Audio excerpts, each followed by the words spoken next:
Assalamualaikum warahmatullahi wabarakatuh. Di sini saya akan merangkum materi tentang sistem operasi. Kita mulai dari komputer. Bagian utama dari prosesor adalah ALU, CU, register-register.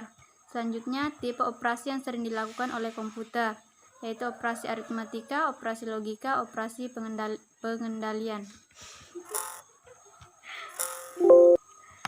Selanjutnya, sistem operasi.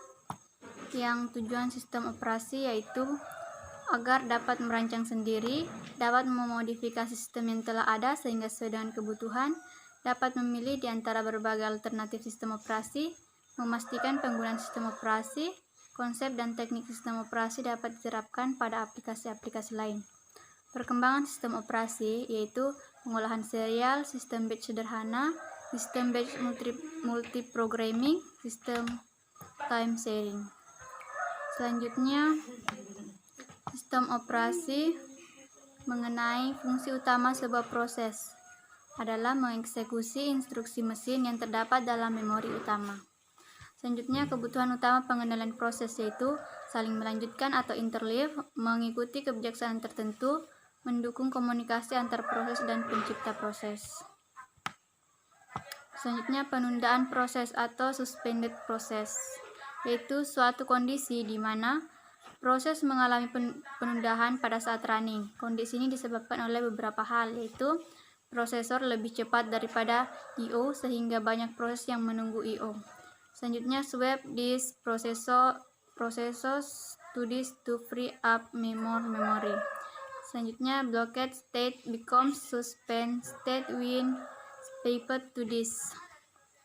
Selanjutnya, keterkaitan sistem operasi dan sistem komputer. Konsep dasar komputer yaitu CPU, memori, peralatan input atau output. Aktivitas komputer dicirikan oleh model input, prosesor, output atau disingkat dengan IPO. Selanjutnya, elemen-elemen dari sistem komputer adalah software, hardware, dan brainware. Selanjutnya, proses dan thread dalam sistem. Proses berisi instruksi dan data program, counter, dan semua register pemroses, dan stage basis dan sementara. Hal-hal yang berkaitan dengan proses yaitu multiprogramming, multiprocessing, dan distributed processing. Selanjutnya, sistem operasi memerlukan banyak informasi mengenai proses guna pengelolaan proses. Informasi ini berbeda di PCB. Dalam PCB informasi dibagi 3 kelompok, yaitu informasi identifikasi proses, informasi status pemroses, informasi kendali proses. Selanjutnya, operasi-operasi terhadap proses antara lain yaitu penciptaan proses atau create a process, penghancuran proses atau destroy a process, penundaan proses, suspend a process, pelanjutan kembali proses, resume a process, pengubahan prioritas proses, memblok proses, membangun proses, menjadwal proses, memungkinkan proses berkomunikasi dengan proses lain. Selanjutnya, penghancuran proses. Pada penghancuran proses, maka akan melibatkan kegiatan pembebasan proses dari sistem, antara lain sumber daya yang dipakai dikembalikan, proses dihancurkan dari tabel sistem, PCB dihapus. Setiap proses mempunyai state yang perlu diperhatikan sistem operasi yang dicatat dalam tabel, yaitu tabel informasi manajemen memori, tabel informasi manajemen masukan atau keluaran, tabel sistem informasi, tabel proses pengelola informasi. Selanjutnya di sini fungsi sistem operasi yaitu berfungsi untuk mengatur dan mengawasi penggunaan perangkat keras oleh berbagai program, aplikasi, serta para pengguna. Layanan sistem operasi yaitu pembuatan program, eksekusi program, pengeksekusian I/O device, selanjutnya pengaksesan terkendali terhadap berkas, selanjutnya deteksi yang pemberian tanggapan pada kesalahan akunting.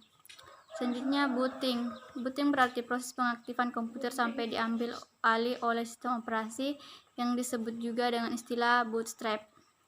Jenis-jenis booting yaitu ada cold boot, warm boot, soft boot, hard boot, dan reboot. Jenis-jenis sistem operasi yaitu disk operating system, Windows Selanjutnya, keunggulan Windows yaitu tampilan grafik yang lebih menarik karena berbasiskan graphical user interface. Adanya standarisasi, kemudahan proses, investasi yang menarik, fasilitas multi-threading, dan preemptive multitasking. Selanjutnya ada Max Unix. Beberapa sifat dan keistimewaan Unix yaitu probabilitas sistem Unix, multi-user, multitasking, sistem file. Kelemahan sistem Unix, visualisasinya tidak menarik, memori yang digunakan besar. Demikian rangkuman dari saya. Assalamualaikum warahmatullahi wabarakatuh.